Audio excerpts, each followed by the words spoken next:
Puji nama Tuhan, kita bertemu kembali dalam saat teduh, dalam doa dan renungan pagi, edisi Jumat 5 Februari 2021. Firman Tuhan kita siapkan dari Ayub 36 ayat 5 sampai 23. Dan tema kita hari ini, tolonglah orang yang menderita.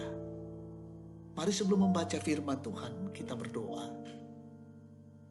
Kami mengucap syukur kepadamu ya Tuhan, pada saat ini Engkau berkenan atas kehidupan kami, Engkau berkenan memberikan hari baru bagi kami.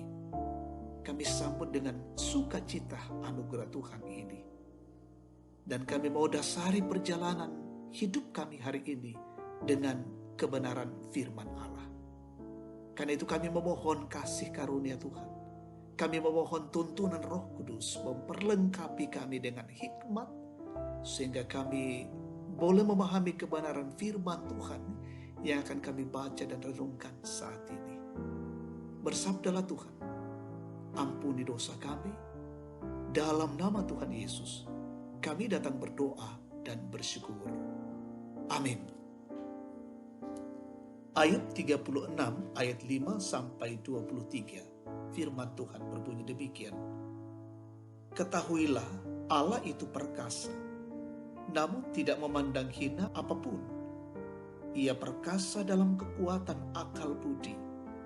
Ia tidak membiarkan orang fasik hidup, tetapi memberi keadilan kepada orang-orang sengsara. Ia tidak mengalihkan pandangan matanya dari orang benar, tetapi menempatkan mereka untuk selama-lamanya di samping raja-raja di atas tahta, sehingga mereka tinggi martabatnya. Jikalau mereka dibelenggu dengan rantai, tertangkap dalam tali kesengsaraan, maka ia memperingatkan mereka kepada perbuatan mereka dan kepada pelanggaran mereka, karena mereka berlaku congkak, dan ia membukakan telinga mereka bagi ajaran dan menyuruh mereka berbalik dari kejahatan. Jikalau mereka mendengar dan takluk, maka mereka hidup mujur sampai akhir hari-hari mereka, dan senang sampai akhir tahun-tahun mereka. Tetapi jikalau mereka tidak mendengar, maka mereka akan mati oleh lembing dan binasa dalam kebebalan. Orang-orang yang fasik hatinya menyimpan kemarahan, mereka tidak berteriak minta tolong kalau mereka dibelenggunya. Nyawa mereka binasa di masa muda, dan hidup mereka berakhir sebelum saatnya. Dengan sengsara ia menyelamatkan orang sengsara, dengan penindasan ia membuka telinga mereka. Juga engkau dibujuknya keluar dari dalam kesesakan ke tempat yang luas, bebas dari tekanan, ke meja hidanganmu yang tenang dan penuh lemak. Tetapi engkau sudah mendapat hukuman orang fasik sepenuhnya. Engkau dicengkeram hukuman dan keadilan. Janganlah panas hati membujuk engkau berolok-olok. Janganlah besarnya tebusan menyesatkan engkau. Dapatkah teriakmu meluputkan engkau dari kesesakan? Ataukah seluruh kekuatan jeripayahmu? Janganlah merindukan malam hari, waktu bangsa-bangsa pergi dari tempatnya. Jagalah dirimu, janganlah berpaling kepada kejahatan, karena itulah sebabnya engkau dicobai oleh sengsara. Sesungguhnya Allah itu mulia di dalam kekuasaannya. Siapakah guru seperti dia? Siapakah yang akan menentukan jalan baginya? Dan siapa berani berkata, engkau telah berbuat curang? Amin. Tolonglah orang yang menderita. Tundui tutomapadi. Saudara-saudaraku yang terkasih, penderitaan sering membuat orang yang merasakannya menjadi putus asa dan tak berdaya. Apalagi jika penderitaan itu berat dan sudah cukup lama dirasakan, sehingga yang dibutuhkan oleh orang yang menderita adalah kasih dan kepedulian.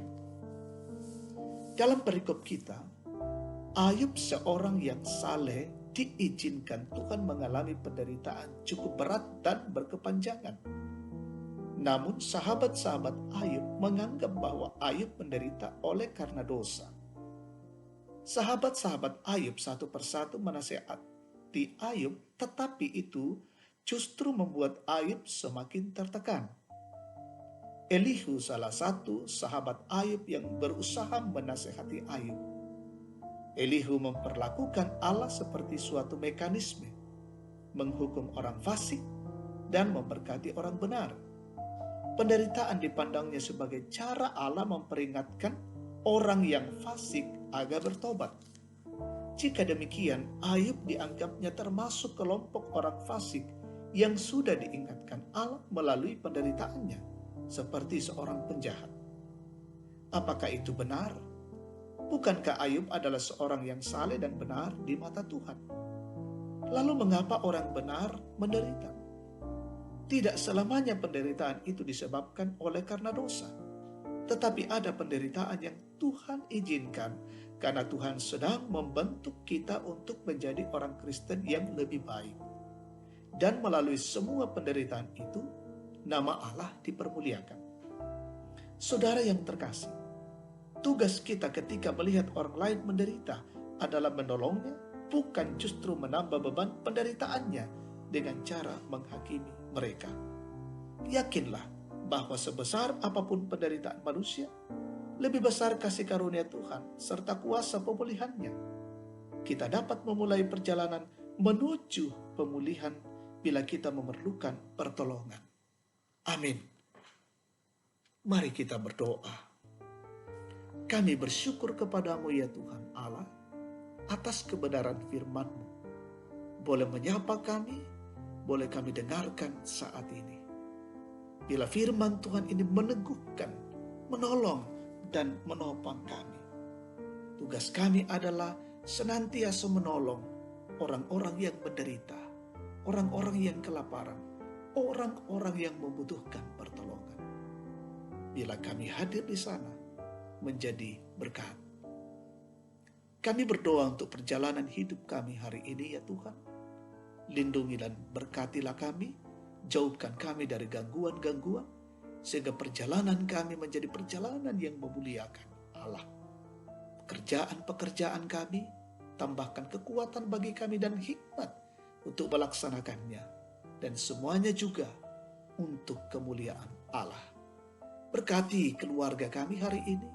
Berkati anak-anak kami, saudara-saudara kami dalam perjuangan-perjuangan pendidikan, belajar dari rumah. Tambahkan kecerdasan dan hikmat bagi mereka. Jemaat yang dalam kondisi sakit kami berdoa Tuhan sembuhkan. Yang berduka Tuhan hiburkan. Yang dalam kondisi bergumul Tuhan kuatkan. Jemaat Tuhan dalam masa tua menikmati masa-masa pensiun, peliharakan mereka dan selalu bergembira dalam hidup ini, diberikan sukacita oleh Tuhan. Menikmati pertambahan usia, menikmati berkat-berkat Allah, sempurnakanlah sukacita dan syukur kami bersama. Kami doakan pemerintah kami hari ini Tuhan berkati.